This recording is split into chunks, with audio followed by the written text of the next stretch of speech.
कक्षा 12 के मेरे प्यारे छात्र और छात्राएं एवं सम्मानित अभिभावक, हिंदी विषय को लेकर आप लोगों के समक्ष उपस्थित हूँ। प्रथमतः अपने प्यारे बच्चों को अशेष स्नेह और सम्मानित अभिभावक को सादर अभिवादन। मेरे प्यारे बच्चों, श्री अयोध्या सिंह उपाध्याय हरिऔध का 13 पद्य खंड पढ़ाया जा चुका है। 14वें पद्य खंड को लेकर आप लोगों के सामने उपस्थित हूँ। अपने बच्चों से कहना चाहूँगी, बेटे विज्ञान वर्ग में फिजिक्स, केमिस्ट्री, मैथ और जीव विज्ञान का एक लेक्चर पढ़ा है। इंग्लिश लगातार क्रम में हो रहा है, लेकिन कला वर्ग में हिंदी, इंग्लिश, आज नागरिक शास्त्र का पहला लेक्चर पढ़ा है और हिंदी विषय हो रही है। समाज शास्त्र और शिक्षा शास्त्र का व्हाट्सएप के माध्यम से नोट्स डालने को कह दिया गया है। अपने बच्चों से कहना चाहूँगी, बेटे लिंक जो आपको बताया गया है, अर्चना त्रिपाठी कक्षा 12 के बच्चों का पूरा विवरण देख रही हैं, तो सारे बच्चे उनसे कांटेक्ट करके कहीं कोई असुविधा होती है या आपका व्हाट्सएप नंबर ऐड नहीं है तो आप बताएंगे, जिससे आपके पठन पाठन का जो क्रम चल रहा है उसमें किसी भी प्रकार का अवरोध न आए। चाहूँगी मेरे प्यारे प्यारे बच्चे इस कठिनाई को दरकिनार करते हुए पूर्ण मनोयोग के साथ अपने पठन पाठन में लगेंगे, जिससे हम लोगों को भी लगेगा कि बच्चे और हमारे बीच में उनका कम्युनिकेशन बना हुआ है। इसी अवरोध को समाप्त करने के लिए हम लोग यहाँ क्रमशः जैसे व्यवस्था बन रही है वैसे लेक्चर्स डाल रहे हैं, नोट्स डाल रहे हैं। गृह विज्ञान के नोट्स के भी डालने की व्यवस्था हो रही है। आपके जो भी पठन पाठन की दिशा में आई हुई कठिनाई है उसको दूर करने के लिए हम कृत संकल्पित हैं। आज हम आते हैं पुनः अयोध्या सिंह उपाध्याय हरिऔध की पवन दूतिका शीर्षक को लेकर। मेरे प्यारे बच्चों, 13वां पद्य खंड पढ़ाया जा चुका है, आज 14वां पद्य खंड शुरू होगा। सर्वसंग व्याख्या के क्रम में आप जैसे भी चाहेंगे इसके पूर्व भी संदर्भ, प्रसंग और व्याख्या न लिखे। मैं हमेशा अपने बच्चों को बताती हूँ कि आप सप्रसंग व्याख्या का पॉइंट दीजिए और उसमें एक लाइन छोड़ के फिर लिखिए। प्रस्तुत मंजूलतम पद्य मंजूषा में जिन मनोहर मुक्तामणियों का संचयन किया गया है वह हमारे प्रगतिवादी कवि अयोध्या सिंह उपाध्याय हरिऔध के द्वारा रचित पवन दूतिका नामक शीर्षक का एक अंश है। इसमें कवि ने राधा की हृदय दशा का वर्णन किया है। विरहाग्नि में जलती हुई राधा पवन को सहचरी बनाकर कृष्ण तक अपने मनोभाव को पहुंचाने के लिए सचेष्ट है, प्रयत्नशील है। इसी क्रम में जब राधा की मनोदशा को जानकर पवन दूतिका उनके सारे विरह व्यथित हृदय के भाव को सुनकर सांत्वना देने के क्रम में जब आगे बढ़ती है तो राधा के द्वारा ये बताया जाता है कि मार्ग में आगे बढ़ते हुए ऐसी तक सुगंधित पवन क्या क्या आयाम उपस्थित होगा, कैसे कैसे लोग आपसे मिलेंगे, क्या क्या परिस्थितियां बनेंगी और तुम उन परिस्थितियों को कैसे आत्मसात करते हुए, कैसे हर समस्याओं को देखते हुए उन समस्याओं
प्यारे बच्चों, व्याख्या के क्रम में आगे बढ़ते हुए हम ये लिखेंगे, जब पवन दूतिका आगे बढ़ती है अपने गंतव्य स्थल के तरफ, तब राधा कहती है, ऐ प्यारी पवन, राजाओं की तरह मेरे प्रियतम के सिर पे अलौकिक दिव्य मुकुट सुशोभित होगा। उनके दोनों कानों में स्वर्ण के आभूषण, स्वर्ण के कुंडल शोभायमान होंगे। अनेक प्रकार के रत्नों से आच्छादित उनकी भुजाओं में सुंदर बाजूबंद शोभायमान हो रहे होंगे। ऐ प्यारी पवन, मोती माला से सुशोभित उनका शंख की तरह सौंदर्य का प्रतिमान, कंठ का प्रतिमान शंख माना जाता है। कह रही है राधा, शंख की तरह उनके गले में, उनके कंठ में मोती माला सुशोभित हो रही होगी। राजाओं की तरह सिर पर अलौकिक मुकुट सुशोभित हो रहा होगा। दोनों कानों में स्वर्ण के आभूषण सुशोभित हो रहे होंगे। अनेक प्रकार की रत्नों से आच्छादित बाह में सुंदर बाजूबंद सुशोभित हो रहे होंगे। ऐ प्यारी पवन, शंख की तरह सौंदर्य के प्रतिमान को भी आत्मसात करता हुआ उनका गला मोती मालाओं से सुशोभित होगा। इसी क्रम में आगे कह रहा है कवि, अयोध्या सिंह उपाध्याय हरिऔध जी के द्वारा राधा की उस प्रेमी दशा का वर्णन किया गया है। किस तरह वह पवन को अपने भावों से अवगत कराती है। कहती है राधा, ऐ प्यारी पवन, तुम्हारे में तो यह गुण नहीं है कि तू जाकर और वाचिक रूप से मेरी व्यथा को, मेरी पीड़ा को कृष्ण तक पहुंचाओगी। लेकिन ऐ पवन दूतिका, तुम इन व्यापारों को, इन क्रियाओं को अपने तीव्र बुद्धि और प्रखर मति और युक्तियों से चलाना, तीव्र बुद्धि और उपायों से संपादित करना, संचालित करना। अगर निज सदन में, अपने घर में बादलों की तरह कांति वाले कृष्ण बैठे होंगे तो ऐ मेरी पवन दूतिका, तुम ध्यान से उस घर के सभी चित्रों को देख लेना। व्याख्या के क्रम में मेरे प्यारे बच्चों, कह रहा है तब राधा पवन दूतिका को पल पल के उन क्रियाओं से अवगत कराती है जो उनके मार्ग में उपस्थित होने वाला है। राधा कहती है, ऐ प्यारी पवन, तुम्हारे में यह गुण नहीं है कि तुम जाके मेरे हृदय की उस दशा को, मेरे अंतस के उन भावों को तुम मेरे प्रियतम कृष्ण तक पहुंचा पाओ। लेकिन तुम्हें यह कार्य करना है। इन क्रियाओं को करने के लिए तुम अपनी तीव्र बुद्धि और उपायों से इनको संपादित करना। अगर बादलों की तरह कांति वाले कृष्ण अपने घर में बैठे हो तो प्रथमतः तुम उस घर के भवनों को ध्यान से देख लेना। बढ़ते क्रम में कवि पुनः कह रहा है, राधा के उन मनोदशा को लेकर के किस तरह पवन दूतिका को वो कदम कदम पर यह संदेश दे रही है कि प्रतिपल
उम्मीद है, आशा है तुम्हारे इन क्रियाकलापों से उनको मेरी याद आ जाएगी।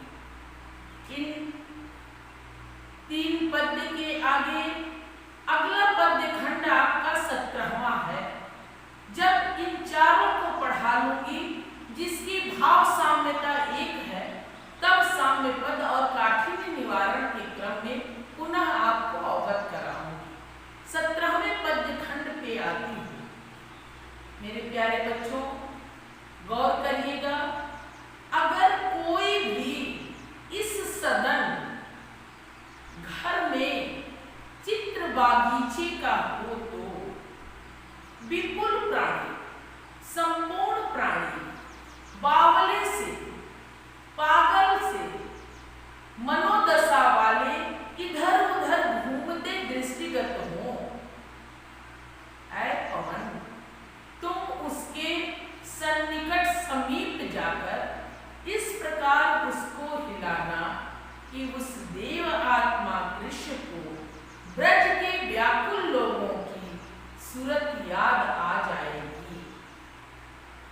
ऐ मेरी प्यारी सहचरी, मार्ग में आगे बढ़ते हुए जब तुम बढ़ोगी तो अगर तुमको उस घर में बागीचे का कोई चित्र दिखाई दे और संपूर्ण प्राणी उसमें बावले होकर, पागल होकर घूमते दिखाई दे तो तुम उसके निकट जाकर इस प्रकार उसको हिलाना जिससे मेरे मनमोहक स्वरूप वाले कृष्ण, मेरा वह सांवला सलोना कृष्ण, ब्रज के बेचैन गोपियों और ब्रजवासियों के याद से अवगत हो जाएगा, ओतप्रोत हो जाएगा। मेरे प्यारे बच्चों, काव्य सौष्ठव के क्रम में अयोध्या सिंह उपाध्याय हरिऔध की भाषा, संस्कृत खड़ी बोली, प्रबंधात्मक शैली और वियोग श्रृंगार का उत्कृष्टतम दृष्टांत प्रस्तुत है। साम्य पद के क्रम में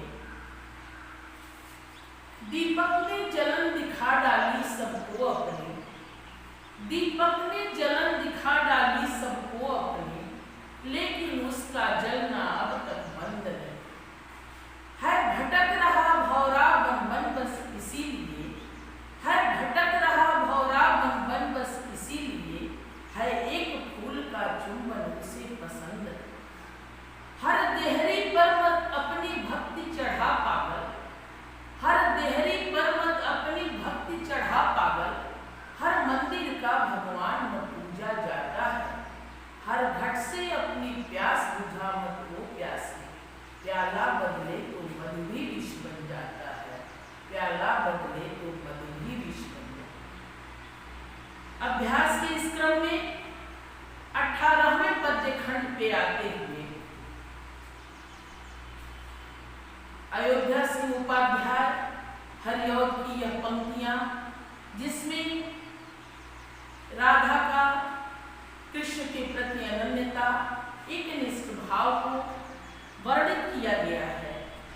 कवि कहता है, ऐ प्यारी पवन, कोई प्यारा सा फूल कुमला मुरझाया हुआ गेहूं में घर में पड़ा हो तो प्रियतम के चरणों पर लाकर डाल देना और बता देना कि एक बाला, एक स्त्री, एक कन्या फूल की तरह म्लाना उदास हो गई है और तुम्हारे कमलवत चरणों को चूमने की अभिलाषणी है।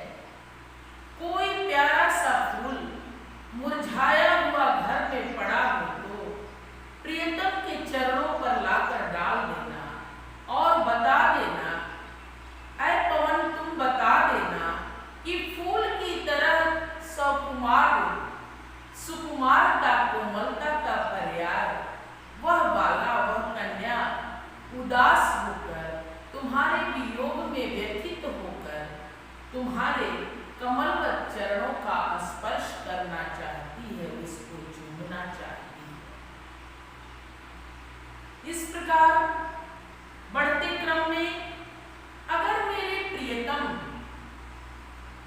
मेरे हृदयस्थ कृष्ण मंजू उपवन सुंदर बागीचा या उद्यान में खड़े हो तो वेणुसा वंशी की तरह कीचको वंश खंडों को छिद्रों में उनके छिद्रों में जाकर के त्वरित आवाज करना। इस प्रकार कृष्ण को सर्व गोपांगनाएं सर्व ब्रजबालाओं की सभी ब्रज के गोपियों की स्मृत हो जाएगी, जो कृष्ण के वंशी को श्रवण रुच अपने कानों से अत्यंत रुचिपूर्ण ढंग से दीर्घ उत्कंठ होती अत्यंत जिज्ञासु होकर सुनती है। अगर मेरे प्रियतम सुंदर बागीचे या उद्यान में खड़े हों तो जाकर वहां उस उद्यान में वंश खंडों के छिद्रों में वंशी की तरह आवाज करना। इस प्रकार उनको संपूर्ण गोप बालाओं की याद आ जाएगी, जो अत्यंत जिज्ञासुपूर्ण ढंग से कृष्ण के बंसी बजाने को सुनती है। साम्य पद के क्रम में शिशिरसा झरनयनों का ले शिशिरसा झरनयनों का ले झुलस देता गालों के फूल प्रणय का चुंबन छोड़ अधीर अधर जाते अधरों को। मेरे प्यारे बच्चों,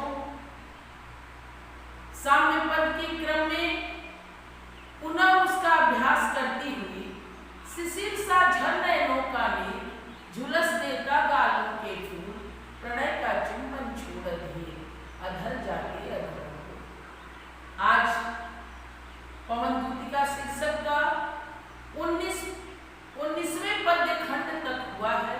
यहीं पे इसे समाप्त करती हूँ, लेकिन अपने प्यारे बच्चों से कहना चाहूंगी कि आप अपना अभ्यास मत समाप्त करिएगा। जितना पढ़िएगा उसको लिखिएगा और हर तरह से व्यवस्थित पूर्ण मनोयोग से अपने पठन पाठन में लगे रहिएगा। मेरा ढेर सारा